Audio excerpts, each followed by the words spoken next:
G'day there, Signets and Swanlings. 2012 Premiership player Nick Smith here. It's my pleasure, as always, to introduce a bevy of bloods, a fan podcast of the Sydney Swans Football Club, brought to you by Noddy and Stevo, a pair of red and white tragics. So pop on the kettle and settle in as the boys have an in-depth chat about the Swans' last game, the Swans' next game, and a little bit about footy too. This is Nick Smith signing off until next week's episode. But in the meantime, remember, be good to your bloods and they'll be good to you. Welcome back to A Bevy of Bloods. I'm your host, Noddy, and today I'm joined once again by Chriso. How you going, mate? Yeah, good, Noddy. Great to be here again, mate. Good stuff. In this episode number 34, we're going to be reviewing the Swannies round 5 game. So fluff up your tail feathers and settle in for a potentially biased yarn about all things to do with our beloved Bloods. Last Friday evening, our Sydney Swans defeated the West Coast Eagles by 63 points with a final score of 18-13, 121 to 9-4-58. Okay, mate, first impressions. What did you think of that? Yeah, really fun game to watch. Strong game across the entire park. Look, West Coast were missing some of their key players. Nick Nat and McGovern, two of the pretty much the best players in their position, arguably. Across the last year and consistently over the last few years. So a lot of the pundits were basically saying, this wasn't really their full-fledged team, but you got to remember we were also missing Kennedy, Buddy and Papley on our side as well as Wicks and a couple of other key players like Fox and whatnot. So, yeah, I think we came out of it really, really nicely. We'll go through some of the stats about the way West Coast played and how we kind of came to, but generally, coming out of defence on our side was much tidier, looking really, really good. I'm finding that over the last couple of weeks, you find our mids kind of rolling into the halfback. The small forwards are kind of rolling into the position of a natural winger. And then the wingers are kind of trying to find that inside, like just that outside ball coming up the middle. And it's just looking like a really good system where we're being able to give ourselves a bit of support coming out of the defence, which is nice and something that I've kind of put up and complained about for the entire season, to be honest, and it's just looking to come together nicely now. And, yeah, look, the way that style goes, it looks like we've got a really good style of football. We've got a lot of running, a lot of hard work from our team, a lot of positions, a lot of opportunity for us to get intercepts and to keep the pressure on them no matter where they are in the park. So, yeah, very happy with it. How did you think? Yeah, mate, stoked. We went away for Easter and we were down south inland, not far from Canberra, and we had zero reception. Me and a mate had to do a run into town. The nearest town was about an hour and 20 minutes away because one of the air mattresses had popped, and got a flurry of reception and checked the scores, and then that's when I saw the game and the result, and I was stoked. Yeah, we obviously blew them off the park in the first half. Second half was a bit more of a contest from the Eagles, but when the game was in the balance and the Swans had to step up, they did. They iced the game in the fourth, so that was very pleasing to see. Obviously, a lot's been made of the Eagles' performance, the worst game since the dawn of time. Or, what was the stat? It was like longest time to score any points this century. So it took them 47 minutes to score any points. So that was, horrible. When you think about it, it was 56-0. With 8 minutes and 20 seconds left in the second quarter. And then they finally kicked their first points, their first goal going to Liam Ryan with a dubious free kick, I believe. But, look, Ladham's got that other one, that high shot on Yo or Shuey, whoever it was, swings and roundabouts. But look, for me, mate, there was just too many. On surface level, it seemed like we had too many behinds, but going through it again, there were 13 behinds. 2 of them were rush behinds. So from the true 11 behinds, I believe 5 were gettable. I won't list out who they are. I think most Swans fans will know. And 1 definitely should have been reviewed, and that was the Parker kick. Look, I'm gonna say it, mate. Like if this was the Bulldogs, they would have spent 10 minutes on that reviewing it. Okay, Yeah, it's the Swans in Perth. Yep, touched, play on. It's like what? Okay, No worries. But look, we scored 18-10 against West Coast in Geelong last year, beating them by 92, scoring a similar level again this time, 18-13, right? But this time, obviously, the Eagles kicked a few more goals. It was a shocking effort from them last year as well. So all of a sudden, we have this history of being these fierce rivals with close games, much like Hawthorn. But yeah, in the past couple of years, we've come out on top and in a big way, and not complaining at all, mate. Pretty stoked. And this is another one of those ones. So yeah. Happy, mate. Happy all round. Mate, what were your key takeaways? Yeah, a couple of stats that really show themselves. Over 40 kicks differential our way, 30 handballs. We really controlled the game very, very well. We were just talking about it just before we started here, and I'm going to steal one of your stats.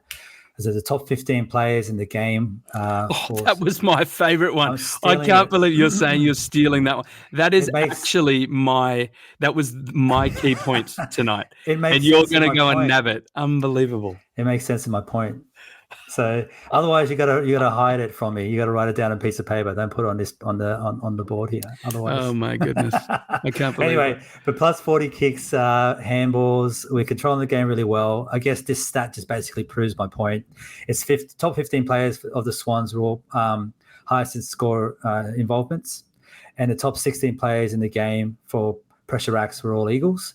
So as you were mentioning before. We were controlling the game really, really well from the first stats. But the Eagles were also putting a lot of pressure on our guys. They weren't getting free. It wasn't a training match necessarily for them. The Eagles were up and about it for the most part, and our team just seemed to find everyone and get those nice kicks away. I think one of the biggest things that I kind of noticed from this game over the other ones that we've talked about, some of the failures that we've had in skills, is that although we did have a few skill errors here and there and taken on the game at times when we got tackled and we didn't really have anything there to go with, we were nailing those kicks. Gordon, which we'll talk about in a second, was just lacing these kicks out to people. The team was handballing it in front of the players, hitting the players on the chest, putting the ball in places that would be dangerous, and just allow for the whole game just to progress forward really nicely, right? So that was really cool. One thing that I really take away from this one, though, would be Logan McDonald, the jumbo jet, as Jules likes to call him. At what point do we call him Wolverine? Is it like when he grows a beard in his second or third season? Why Wolverine? Logan. Oh, Logan, right. Yeah. Well, apparently his nickname is Bruce Almighty for some reason. I haven't looked into as to why, but I like it. Yeah. So anyway, I'm happy with Jumbo Jet. Go, Jules. the Jumbo Jet. Look, he's not. Look, those goals that he had around, and he put some good pressure, and he was amongst it all. I think 5 scoring involvements, only 2 shots on goal. So he's around, but he's not really around. He's not putting himself in a position as much as we would like for him to get more of the ball. But I guess we're not really needing too much of him at the tender age of, 19, I think. So look, that's just something I see. So I'd like for him to kind of make more of his game, understand what that looks like. And he was effectively competing with, Reid and McLean in the air. Reid and McLean got in each other's ways more times than I'd like to mention on this podcast. So that's something that we really need to work out. To, one guy who's been doing this for a long time in Reid, and McLean, who's probably the most competitive guy on the field all the time. So he's not going to let up. So, and you're looking at Logan's just kind of running on the side there. They're trying to get some scraps and whatnot that ultimately Papley's going to steal from him. So I'd like to see where his game ends up. That's all I'm saying. I've got very high raps in him. We all do. So I'm hoping that he can kind of change it up a little bit on his side. What do you think? Yeah, no, I think you see the talent is there. We can touch on him in the section later on. I'll get on to. I guess I have to find a new key takeaway here. I'll tell you what, we're going to be talking about dissent later on. I'll tell you what, mate, I am waving my arms around like an idiot right now. So penalise me 50 meters. Here I go. Listen, so let's look at some of these stats. The biggest one that stood out, obviously, I think, is the inside 50s. We're plus 36. That's a phenomenal gap. But if you think about the conversion rate, and I know that different, the AFL looks at it slightly differently as some other, stats groups. But if we had 18 goals from 65 inside 50s. I think it's only like 27%, but that's not a bad strike rate. I think last year in our run home to the finals, we were getting pretty close to about 30%, and that was one of the higher figures. So in and around 30% is pretty decent. For reference, the Eagles actually had 31%. So they had limited opportunities, but were converting more of those inside 50s into goals. But nevertheless, we had plus 12 stoppage clearances, plus 37 contested possessions. That's a really big one. Plus 45 uncontested possessions. I think there was a bit of junk time there in the first half. The Eagles reined it in the second, but it's still a telling gap. Plus 9 marks inside 50, plus 6 contested marks. This is what I think is interesting. They had 6 more tackles than us for the whole game. And I think that they were, they had a lot of pressure on us, as you've said. The commentators kept saying 200 on the pressure meter. God knows how it's calculated, but there was plenty of it from the Eagles. But even still, we're able to score. But on the flip side, we had an overwhelming majority of tackles inside 50. We had 17 tackles inside 50 compared to their 4. So it just goes to show that we also have pressure as well. We're trapping it. We're intercepting it. We're scoring. I think we scored 85 points from intercept possessions, and that's very similar to last year when we flogged them in Geelong. It was 73 points in the same method. So we're getting a bit of consistency there in our method of scoring. Otherwise, great depth building. You've shouted all the players you've shouted out. We've got a lot of senior players out. Buddy, Papley, Hickey, Kennedy as the medi-sub. We'll talk about that later on. But the young mids and forwards getting a chance to rise on the big stage in a hostile environment, and they did. So that was really I think that was good for our character and our ongoing learning. We're 4 wins, 1 loss. We sit in equal second with Fremantle, Brisbane Lions, St Kilda and Carlton, but we're 5th on percentage. I know a lot of Swans fans were complaining that we, should have kicked on and pushed the percentage. But look, if we'd gotten the above mentioned gettable goals, we would probably still only be in 3rd, marginally ahead of Brisbane Lions, and still behind the Dockers, who are flogging it this year. But look, we're killing it in tackles. We're killing it in scoring. We've got the 3rd best attack after Lions and St Kilda, and we've got the 4th best defence after Melbourne, Freo and Lions. So we're running quite well. We're sitting pretty. I did hear one Swans fan say that we're effectively allergic to for and against, which has been a consistent thing as far as I can remember, as far back as I can think. I don't know, man. I think I would rather the win. Like, obviously percentage sets, and it did last year and has probably in a couple of last years, sets apart the top 4 from the bottom half of the top 8.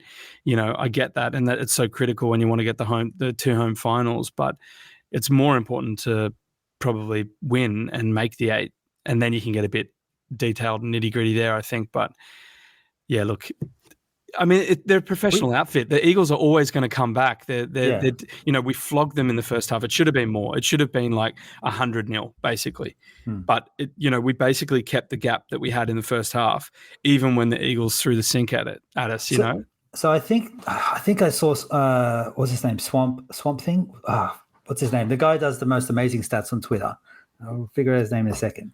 But I think someone saw that the longest time they'd gone without scoring in the last X amount of years was something 60 points before the other team scored one. And so had Ryan not flared his arms and in front of Rampy and got that free kick to score, I wonder whether we would have been pretty close, because they didn't look like they had it. They were getting some decent inside 50s, but we were just putting numbers around the ball in defense and just getting it out there real tidy. So I would have liked to have seen a whole quarter gone without any scoring, or a half even. Because look, their second goal was Josh Kennedy. It was pretty skillful on the left. But look, Darling, I mean, he kind of legged McCartan there, but I've got one eye right now. So look, the point is they're always going to come back. They're a professional outfit. They're going to throw. They're going to have a crack. And the really pleasing thing I thought was that, even though we lost that third quarter, just on the result itself, and they had another really good crack in the fourth, we actually bounced back and then won that fourth. So we won the first, second, and fourth quarters, but we just absolutely smashed them in the first and second. And that's the main difference. But look, after they beat the Pies last week, I tipped the Eagles, mate. I actually tipped the Eagles. I felt dirty. I felt dirty about it. You should. But, well, come on, mate. I just wasn't as bullish as the rest of the group. You got to put your heart away, I guess, when they're tipping. So, Yeah. But yeah, look, they've got good players across the field. Look at all the names they've got. Like they do have excellent forwards, excellent backs, mids. They've got a tidy outfit. They just don't have. They've got A-grade players, but don't have enough quality B-side players. I guess they don't have enough quality and they don't have depth. So. It's just one of those. I don't know what they're expected to do over the next 5 years. Well, I mean, what is? I mean, so like, I think a big part of it is this delayed coronavirus experience. Like, it's basically just hitting. I think they may have peaked, but they've been smashed by the health and safety protocols. Not to mention other actual injuries, but because of the past 2 years, there's pretty much been a wall up between Australia and Westralia. It's pretty much just hitting them now. So look, it gives all the waffle guys a really good chance to come through. And there's a lot of, other guys who've, not had opportunities at other clubs like Naish, the ex-Richmond guy. He's playing really well for them. So, when there's always opportunity there. But look, I don't really care. I'm glad we smashed them. Yeah, it could have been a bit more. Probably should have been a bit more. But look, we got the W, and I think that's what counts. Okay, quick, little one. I know we're a little bit off topic here, but while we're talking about it, health and safety protocols, just say, is there a percentage of players that you think goes into quarantine before they can call the game off? Like, do we say 6, 7, 8, 9, 10, half the team? Like, how many numbers does it take before Gill goes, all right, fine, we're going to postpone a game? I think they've mitigated the integrity piece there by allowing every club to have a pre-nominated list of 20 players in that next league down. Yeah. And they're the ones that they can actually just pick on if they need to, like pull up into the seniors without the otherwise pretty stringent contractual and player association constraints. So I think that's what they've done in order to keep it going. And look, let's think about it. It's overwhelmingly just Western Australia at the moment. But I mean, look at the Dockers. They're flying. So, it does go to depth. It goes to confidence. Whatever, mate. It's gonna sort itself out. They'll come good. I don't know. Excuse me. I don't know if they've got I don't know if they'll make the 8. But I think they'll push it by the end of the year. They're always pretty thereabouts, so we'll have to wait and see. Yeah, fair enough. Mate, what were your favourite moments of the game, individual and team? All right, back at the game. Generally, I loved the way that the boys were getting around each other. That for me was huge. On an individual front, Laddam's outside check goal was really, really grand. Yeah, that was awesome. Basically was a good amount of pressure on our defensive half, put it through the middle. I think Bell had to put a bit of a contest, get it to the ground. Ronk grabbed it, kicked it towards Logan, who was by himself in the forward. It just absolutely shanks off Logan's shins. He doesn't get down quick enough, and so they start to bounce back. But we have all this pressure down the wing. They've got no options to get out. We return the ball. It goes through Rampy, Blakey, Juzzy, before it then lands on Rowbottom's foot to have a kick out to forwards where there's Laddam's kind of one-on-one with another player. I've forgotten who the other player was. But basically hits over the top of Laddam's. I personally think he had a bit of a hand in like a bit of a chop in the hands, but whatever. Laddam's stays on his feet, bolts towards where the ball is. Someone's kind of grabbed. I've forgotten who that is. I think it's Chris or something. He's gotten the ball. Laddams has gone in there and just dead set high tackled him, but that's kind of a make-up call for what happened on the other side with Ryan. I think we should accept this. Gets the ball scrounged on the ground. The loose ball, Bell comes in at full pace, just puts himself onto the ball. Logan grabs off the ground, palms it over to Laddams, and Laddams has a nice outside check kick to score his first for the Swannies. In terms of a team event that I really liked, just the way that the team got around him, I thought was super special.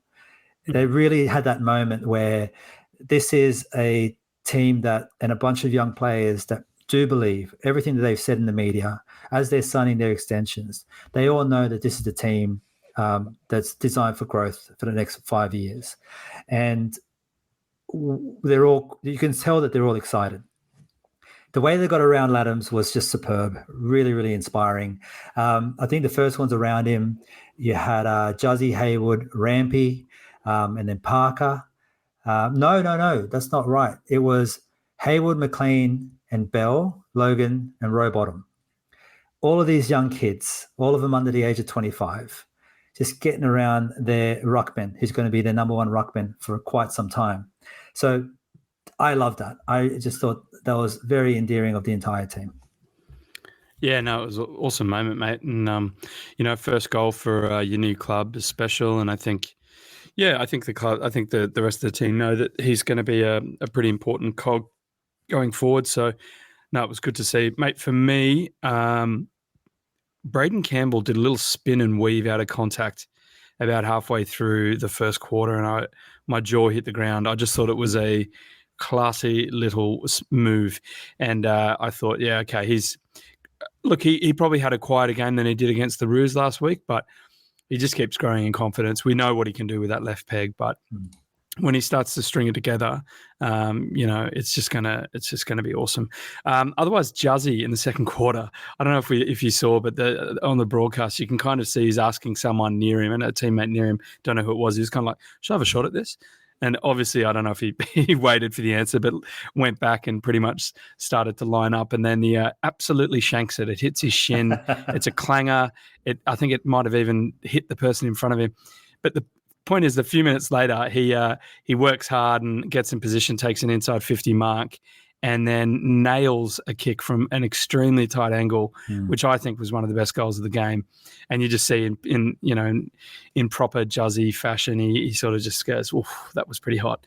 And I have to agree, that was awesome. Otherwise, for the teammate, McLean's second goal.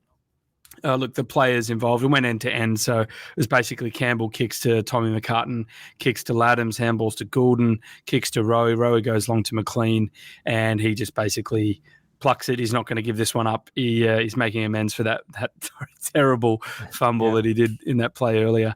But look, it was awesome. It just ripped them up. Just from it was basically, I think it was a kick in from an out and a full, maybe Kennedy or something. But yeah, just unbelievable end-to-end stuff. Otherwise, Logan's first goal, Heaney breaks out of the contest, bounces, kicks into space perfectly for Logan. He runs onto it, just catches it. It's a dream. And he just loads up. And as Jules would say, the jumbo jet took off. It was a delectable long bomb. Wowzers. His kicking action is like awesome anyway, but that just on the fly, I think it was like 52 meters, sailed through, hit the boundary fence. So it was probably like could have been a 58 meter, 60 meter kick. That was a smooth action for him to kick that too. That totally. Was on the run, on like half a foot off away, like kind of a bit off balance, and he roosted that ball. That was lovely. That on top of that, it was the celebration on the sidelines that got me as well. That one was Haywood, Juzzy, and Rampy on the sidelines, just screaming and just hollering from just watching their young player being at home, just roosting a ball in this fantastic goal. Like, you love it. You love to see it. It's just a young team with great players that enjoy playing at the moment. Well, that's it. I mean, the other thing is that, until recently, when he extended for, was it 2 years, I think? Yeah. So it was, obviously I think the WA clubs had been circling, probably less so Freo, but certainly the Eagles, who, Kennedy's in the twilight of, Josh P. Kennedy is in the twilight of his years. So, I think they probably would have come pretty hard at him. So the fact that he extended with the Swans and, he's playing in front of his home crowd, he's playing pretty well, in particular in that first half. But yeah, no, it was unreal. It was really cool to see. And yeah, Jumbo Jet took off. Jumbo Jet. All right, mate. Next up is the A-Bob medal, which is our equivalent of the Bob Skilton medal. The Bevies' best bloods this week in 3-2-1 points order were Millsy, Laddams, and Goulden. Mate, kick us off. All righty, Millsy. What can we say? This is a player who has been touted as being one of the better ones in the competition for his entire career. And he just seems to have found another gear up. We talked about the 7th gear in the Mazda 6. He's on Gear 8. Does that even exist? Are Is we that allowed? possible? So I think you said Mazda 6 last week, which Yes. upon reflection, that's the sponsor of the Ruse. If we're going to be talking cars, we better be talking VW, mate. You're right. T-Cross or Tiguan or how many other VWs do you know? I don't even know. I don't know. I'm assuming Tiguan. The Golf. Let's stick to a Golf. I think we're safe there. So the Golf probably only has 3 gears anyway. I don't know. I've never driven one. I'm just going to take this assumption. So, hey, 4th gear, 5th gear in the old VW Golf. Cracking game. He's been a great player for such a long time. He's found another gear. He's taken on the captaincy and he's playing like the captain. He's taking it on himself. He's everywhere around the ground. He's making sure that he's willing his team for pressure acts, getting tackles, getting involved everywhere, good touches, being in support. I just can't say enough about his game, really. It's been a really, really fantastic effort from the very beginning.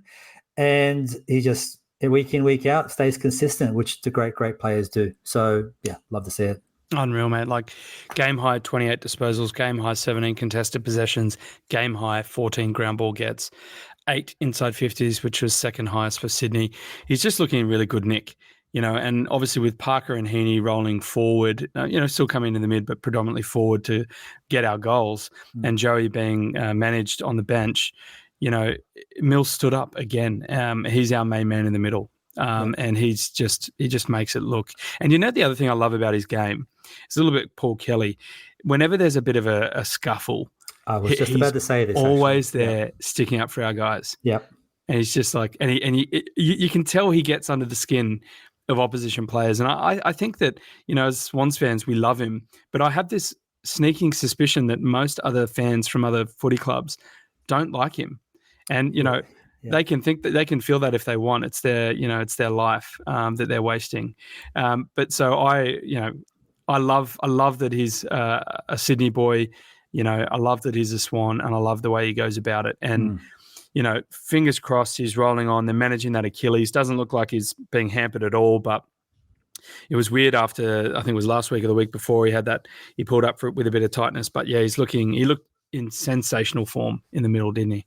Yeah, and I think the moment you're talking about where he just kind of stood up for his players, I think Ollie Florent was having a bit of a wrestle on the wing somewhere with someone, and I think Juzzy got involved, and Juzzy's not the biggest bloke ever. He's typical Juzzy though. I'll get in here. Juzzy's inside. Yeah. I think Blakey got a bit in there, and Millsy just came in, started throwing his weight around, just shut him up, said a couple of things, and it just calmed. And that's what you want to see. You want to see your captain in the middle of that, just sorting it out, protecting his players. Yeah, he got the guns out. And there's a picture of him. I think he was holding someone down. It's obviously not a football act, but yeah, it looked. I think it was Nat. Is it Nash? That guy? He's got considerably smaller arms. It looked like a pro wrestler versus like a cyclist. Yeah. But look, I'm awesome. a cyclist, by the way. But yeah, but you're also a pro wrestler at heart, mate. All right, mate. Let's get on to the next one. Laddie boy, Laddam. So have we got a nickname for this bloke yet? I think some people are calling him Ladders, Laddie boy. What are we going to roll with? We don't know yet. I like Ladders. That's pretty sweet. Ladders. He's tall. Yeah. Climb that ladder.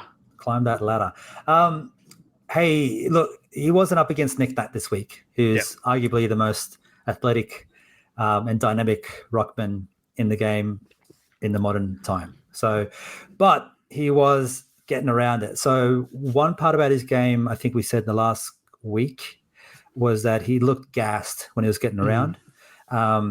And it looked like he was really laboring to get into position. It wasn't always around it. When he was around it, it kind of looked like he was kind of flopping a bit when he was getting tackled, or when he was putting a tackle on, he kind of fell to the side too quickly rather than keeping his feet. But this week, for sure, really on his feet. Ground ball gets were really tidy. Getting in there for the contest, getting an arm free and moving it out to the mids as well. So that was a part of the game that I hadn't seen the last couple of weeks, and something they really put together really nicely this week. So yeah, look, this week really turned it on. Like, again, granted, not against the number one ruckman they had, and other weeks are going to be harder than others, but look, he played up against Goldie last week, and was it last week? And just absolutely dominated, like on the numbers. The eye test told us something different, but this week the eye test told us something that he is very, very special, and the numbers look great, and he was getting around it all, and even kicked the goal while I was at it. So can't say enough. Really, really good to see him. Here are the numbers, mate. 24 disposals equal fourth for Sydney. 25 hitouts from 56 ruck contests, 4 to advantage, which was he shared with Bailey Williams, so didn't really have an advantage there. But he had 5 clearances, I think was telling, 4 marks, 1 goal, 7 score involvement. So again, equal fourth high for Sydney. So, I mean, they're kind of midfielder numbers. Obviously take out the hitouts and the ruck contests, but otherwise he's playing a little bit like Hickey there. He's he's another midfielder, which is what all the really good modern ruckmen are, apart from Nick Nat, who sort of centers his game around that tap king or that tap work. But I just think he showed a glimpse into what he's going to be able to do for the Swans going forward, and probably why we went so hard for him as we did last year. Obviously, another preseason, avoiding some of those pubs in Surrey Hills, Angels, and look, he's going to get better and better. I think we all know ruckmen get better the older they are, and he's 24. This bloke, 25, 24, 25, yeah, 24, 25. So, look, it was. There's going to be ups and downs. He's still learning, he's still gelling, but I thought it was a pretty good performance from a player. It's his second game, so second game for the club. So I was pretty happy with it, mate. Yep, totally. All right, on to Goulden. Just while we're at it, don't you hate the commentators that call him Golden? It's not the commentators, it's their accent. It's a no, Melbourne it's thing. not. It is. Melbourne, they don't have all, they've got Al. EL. No, like that's they say Melbourne, not Melbourne, and they say Golden, not Gold. Not I just Golden, think they're dumb. Golden. I just think they're idiots. No, I genuinely think it's the accent. There's a minor accent. Please, someone tell us that it's a whole state of Victoria thing, and rather than Brian Taylor. No, let's not talk about BT too much on this one. I want to enjoy myself, but the connection to the robot. I'm sorry, I take it back. Yeah, that's it. Anyway. Goulden for everyone, including our friends down there in Victoria. I'm going to play the part of Steve-O, who, if no one knows, and if you haven't been listening to the podcast for too long, is an absolute fanboy for Goulden and has been since the day he even existed. I suspect that Steve-O is probably just in absolute bliss, sitting around somewhere with, a shrine of Goulden in his house back there in Finland that he, sets up things to and prays in front of every single time, and for good reason. And Steve-O continued doing exactly that, please. He is a special, special talent. He's got skill sets that are just different to other players' skill sets. He's not huge, but he's got some leg speed. He's got a great leg on him, but he's also got the smarts. So he knows exactly where to be. He knows exactly where the play is moving to. And that's what his game is all about. He seems to find himself in more space than he should.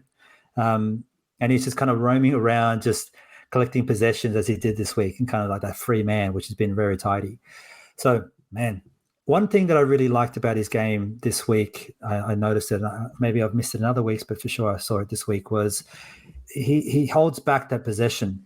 So rather than just grabbing it and just punching it away, or the first opportunity he sees someone free, just punts it to him or handballs it out to him, he holds on to it for that extra couple of seconds to make sure he draws in a man. So he knows he's got very good spatial awareness of where the players are, where his players are, and to make sure that they have enough free space to go do something.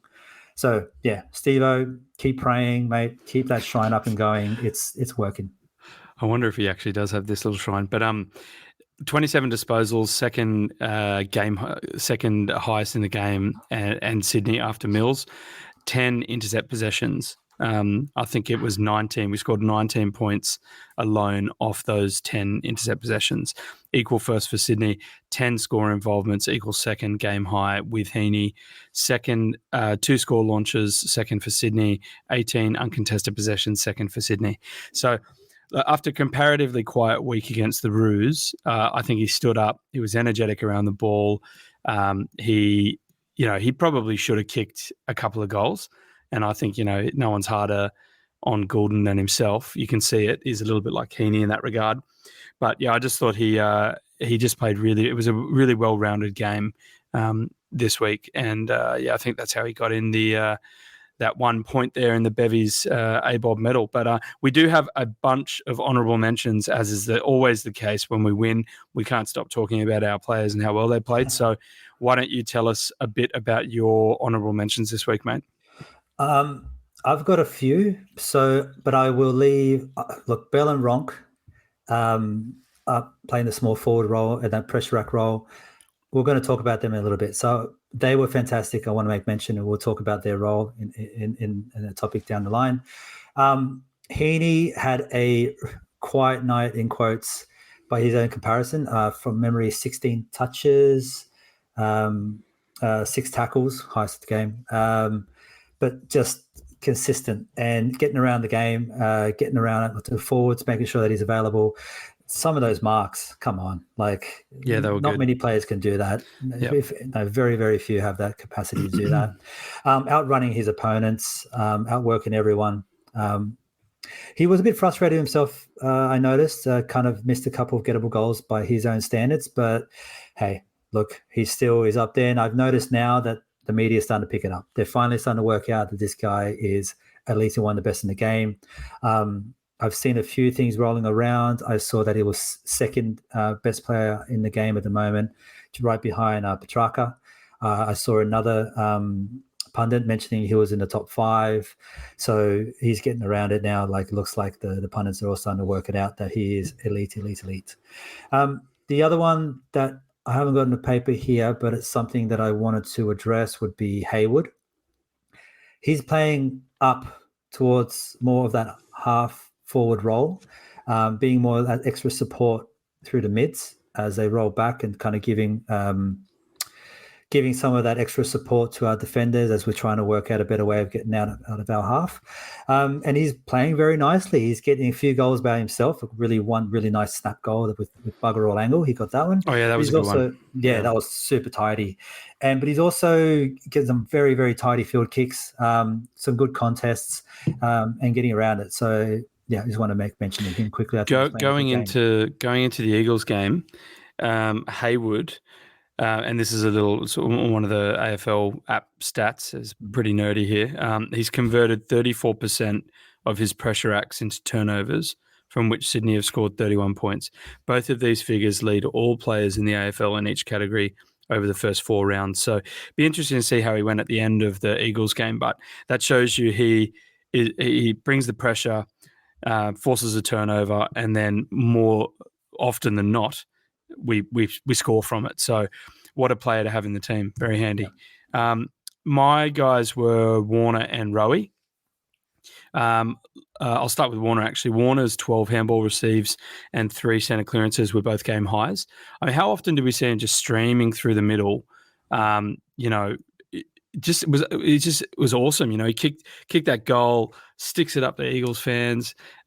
Just really loved his game tonight on the night. Rowie was he had another consistent performance in lieu of obviously Kennedy. He just sort of played that second fiddle to Millsy. He was here, there, and everywhere. Some of his kicking, again, could do with a bit of a tweak, but it's not really what he's there for. It's more his contest work, his defensive half pressure, and I just thought he did pretty well. Otherwise, the Big Macs, as the commentators called out, Hayden and Logan, I thought they combined well. I thought they competed well with each other and against each other. You can kind of tell that they don't want to give each other a bit of a hand when it comes to getting goals, because I think they both know that, when Buddy comes in, depending on how they're going, they're the ones that could drop out if it's not going to be Reed. But yeah, I thought they absolutely tore up that first quarter. Obviously in Buddy's absence, showed that we really have solid and exciting young depth ready to go. Right, and coaches' votes, mate. So we got it pretty right. Cal Mills got 10, Laddams got 7, Parker got 5, McInerney got 5. Juzzy, sorry, I feel weird when I say McInerney now. The Heat got 2, and Jakey Lloyd got 1. Just doing Jake Lloyd things down the back there. That turnover was a bit disappointing, wasn't it? That one that led to a goal. That was rough. But, look, you're bound to make a mistake. It's just you don't want to see it from a kick in there. Not like that either. You've got all the time in the world to do something with it. But hey. Yeah. All right, mate. We're going to have a bit of a general chat now in hot topics. How we pulled up after the match, any MRL and any MRO, what changes will we make, and we'll touch on some of the VFL players who are looking in form. So, no listed injuries against the Eagles, so far as we know.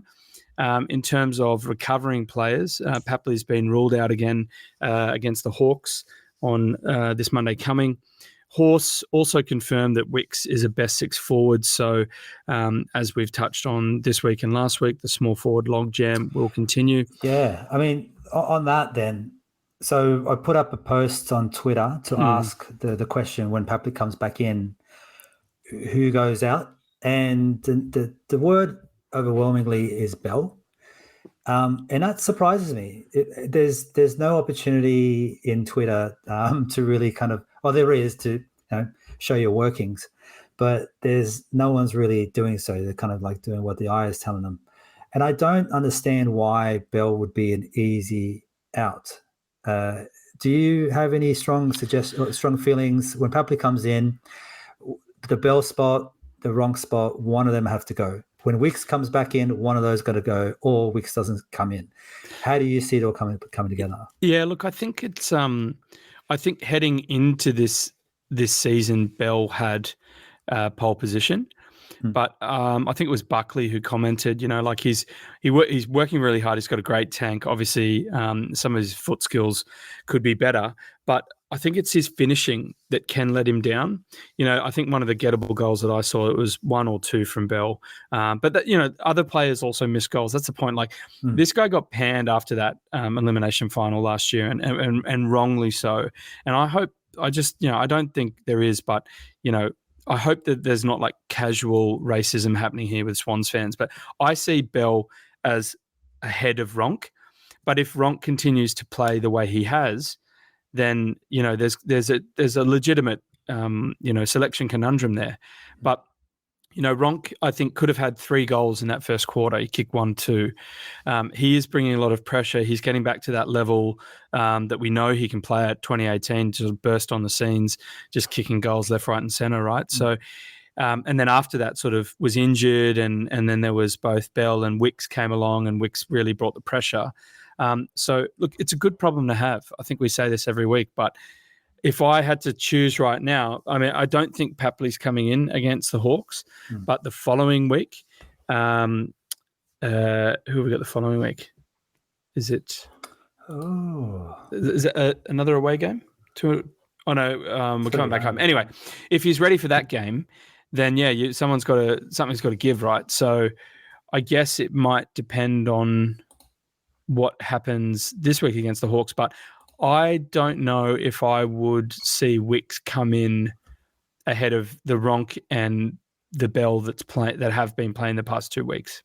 Yeah, no, that's where I see it. I think you could split the Bell Ronk position either way. I'd be more than happy for people to make suggestions one way or the other.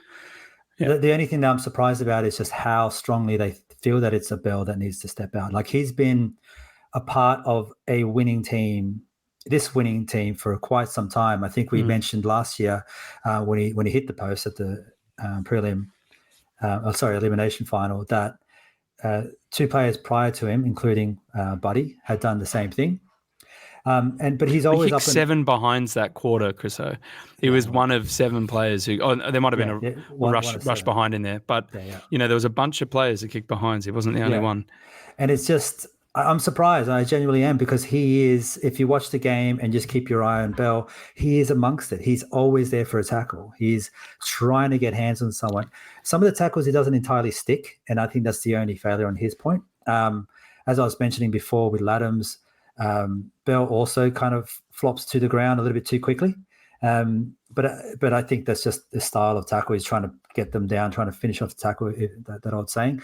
So, but I'm surprised. I genuinely am surprised that there's not a whole lot more love for the way that Bell's playing. Hey, when Ronk comes in, and kicks that absolute screaming goal against the Bulldogs to give us some kind of life. And then he comes in and plays this great game against North and plays, again, a very good game against West Coast, and also play that support role that, as I was mentioning before, small forward coming down the wing to play that support that sometimes Buddy goes ahead by his own standard and does. The small forwards are doing that. So Bell and Ronk were kind of taking turns to make that support up. So they're both playing this really grand role. And I'm starting to think to myself, like, why don't we just keep both of them? They're clearly working well together. We're putting so much pressure on the ball. Like the Logan spot's the only thing that I think should kind of slide in and out. But when Papley comes in, one of them has to go. I don't know who it's going to be. Yeah, I mean, Buddy may come back before Papley. Feels like Papley might be. They're really nursing that hammy. Obviously, he's such an important player, as is Buddy. But a finger is probably less of a risk.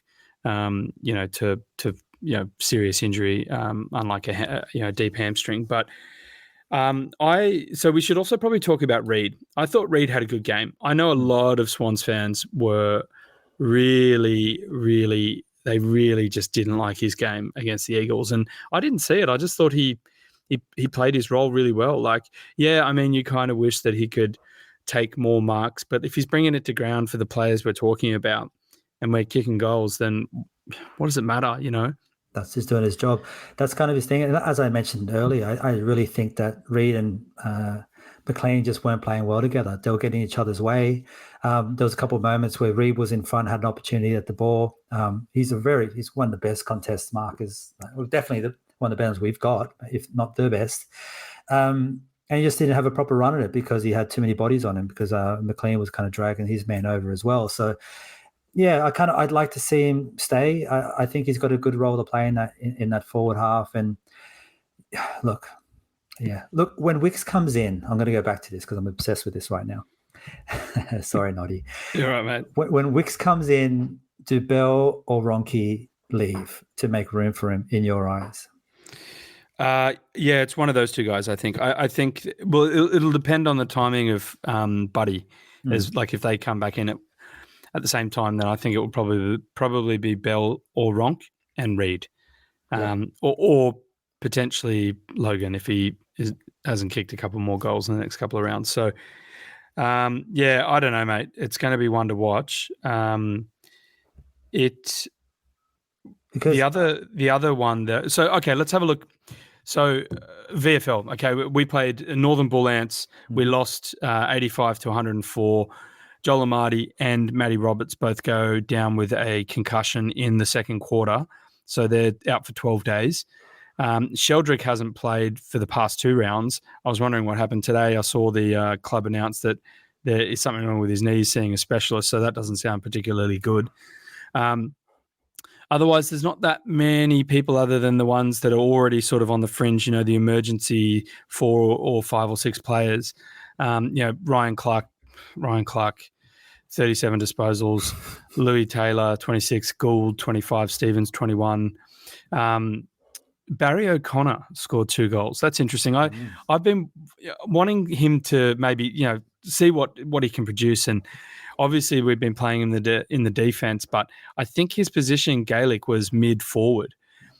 So I wonder if he's just naturally better up front, but it'll be interesting to see what they do there. But Wick scored 1 goal and had 2 tackles in that game. So not the best stats you would think to say, hey, get me back in the team.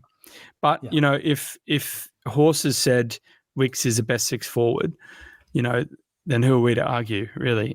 So, look, it's going to be interesting either way. The Hawks, go for it. On pure numbers, I think Bell only had how many tackles? Sorry, I'm looking this up on the fly. Sorry, I should have been a bit more organised. But Ronk's got the 4 tackles and Bell's got the single 1. That is not right. Like, I saw him make tackles, way more than that. So, or at least get amongst it, and maybe didn't stick the tackle, but forced the ball on the ground or forced them to have to get rid of it or did something with it. So, yeah, I don't know. I don't see Wicks coming back in for those two. I think those two were playing a better game than Wicks was when he left. So, hey, let's see, watch this space, I guess, really. There's not much we can do other than take Horse's word. Yeah, in Bell's, I guess another point in Bell's defence is that he had the most pressure acts from a Swan. There you go. So, admittedly, it was the fourth highest. There were 3 Eagles ahead of him, but he had 21 pressure acts. The next Swan was Luke Parker on, I think it was about 16 or so. So, there you go. He's doing what you're saying, what the eye test. You see him working hard around the ground. He's doing it. He's putting it up in numbers. So it's a good look. It's a good problem. We just say it every week. These guys are actually they're making the most of their opportunity when they're there. They're leaving it all out on the field. So I think it's great. Yeah. Okay, mate. What do you think? We're going to talk about dissent. We're going to, okay. Before that, how funny was that sign? I don't know. I can't remember when it was. I think it was when Laddams had the ball for either a shot at goal or just in general play. You could see in the background that a West Coast fan was holding a sign that said, Sampi was held. Yeah. Now, most Swans fans will know this, but this is a reference to the 2005 grand final where Leo Barry took that last second mark to stop the Eagles from beating us, and our mate Ty Kennelly, who had admitted himself that he was holding and blocking and doing everything he could to Sampi, and he said that to us when we chatted with him. But I just thought it was funny. There was the Eagles fans are still holding a little bit of a grudge there. Yeah, I mean, and rightly so. They're claiming Sampi was held. Straight from the horse's mouth, Ty's admitted, yes, he was. So, yeah, it's just, are we just putting up facts these days? Is that what we do? So, yeah, let's get a bit of cardboard and put 20 free kicks to 8. That's while right. We're at it. I think the O'Reilly rabble might be holding up that sign the next time we play the Dogs at home. That's a bit of that was a quote from Steve-O, so we'll give him some credit there. All right, dissent. You were chatting to me about this beforehand. Is there a definition for it yet? Because it seems like some umpires will see an arm move and then they're like 50 meters, and others will basically be screamed at and there's no 50. So how is that consistent? Yeah, look, it's for anyone who hasn't paid attention, I'd be surprised, but the Hawks Cats game, one of the Hawks had a free paid against him for whatever reason. I don't know exactly what for, maybe holding or high or something. And he puts his hands by his side, looking at the referee in a sense of like, what was that for? And immediately got paid 50 meters. I think it was Harris Andrews, Lions against the Pies. Oh, but it did happen in the Hawks game as well. It was Gunston and Mitchell. There you go. So it's a surprise, and for me, as we all know, absolutely every commentator and every colour analyst in all the Fox and Seven and everyone else, they're all ex-players, and every one of them was perplexed and frustrated and angry. None more so than Revolt, who I personally think is an absolute cracker of a player and person, and I really enjoy listening to him. And he really was not happy. Are you talking about Nick or you're talking about Nick? Yeah. Okay. Nick Revolt. He just was not happy about it. We gave very good reasons why he wasn't. And today, Brad Scott, who's now running all this operational business for the AFL from this year onwards, he came out and said exactly these words. With the inconsistency on the weekend where we paid some and we didn't pay others, I get that some players think, what's the level of dissent we're allowed to produce? And the answer to that is none. So what he's referencing there is if any player from this week onwards puts their hands by their sides in a form of what was that for in any shape or way, that's a 50-meter penalty or free kick off the bat. Now, I'm not one to get too riled up about some of these things. I kind of take a bit of a backseat. I personally think that the AFL is a very hard game to referee and umpire, and I think we do a pretty good job of it for the most part, considering how hard it is. But this is just a little bit too far. What's your takeaway there, Noddy? What do you think straight off the bat? Look, I think it's a little bit like the MRO nonsense from the past couple of years. You just need to be consistent. If they're saying dissent equals any kind of body movement, any kind of facial expression change, any kind of emoting toward the referee, then it's just got to be every single, because we see it a lot every game, every round. You think that bloke has just yelled at the umpire. Why is he not getting dissent? And they're like, play on. Okay, you can get away with it that game. But then, for example, as we're saying, Harris Andrews or Mitchell and Gunston can look at the big screen and ask a question and say that's. But then if that particular umpire is switched on or a little bit sensitive, perhaps, is like, that's dissent. And any questioning of my decision is dissent. My question to you is like, what is the definition of dissent? There must be a list of things that they've said, all of these actions equal dissent, so don't do them. But I haven't really seen it so clearly yet. Yeah, and I don't think there is a very clear example. I think this was the opportunity for the AFL to kind of go, right, this is the line in the sand, and this is where we're going to draw it. And they've just wiped that out and said, nope, no line in the sand. If at any moment we think is dissent, it is dissent. It's a victim thing. So, and as you mentioned, I think it's quite clever of you to say so. Like, it really comes down referee by referee. Some of the ones with like the ones who've been around, the game a bit better, probably know the players. They've got thick skins and they can probably get yelled at and they'll be like, well, whatever, this is the game. These kids are just angry. Brad Scott specifically said today in the press conference, referencing those thicker skinned referees and umpires, to just call it. If that's the case, then they need to start calling it as well, to be consistent around the ground. One thing I do like is consistency, as you're mentioning. Yeah, there's going to be a lot of 50s next week, that's for sure. There's going to be a lot of 50s. I think there's a lot to go on there. Totally. Did you want to shout out to Zane Redden-White? Yeah, I did. So he just mentioned that our man Zane Redden-White in Twitter and Instagram, make sure you check him out. He's mentioning that the tools are under the pump on the quiet. So Amadi is going to concussion tests. McAndrews has a hamstring. Hickey and Naismith both have banged up knees. Sinclair was not named. I think you had some extra. Was it a hammy thing with him? That was Stretch McAndrew, as far as I know. I'm not quite sure what's going on with Cal, but Cal Sinclair, we don't know what's going on there. But so Zane's kind of picked it out, saying like, we've got some problems with the backup tools at the moment, and it's something that we kind of need to keep an eye on, because we only need a Reed to get injured, which is probably going to happen. Touch wood, hope it doesn't. But hey, history is anything. We're down a tool, and then we're going to be struggling to keep that up. So something to consider as well.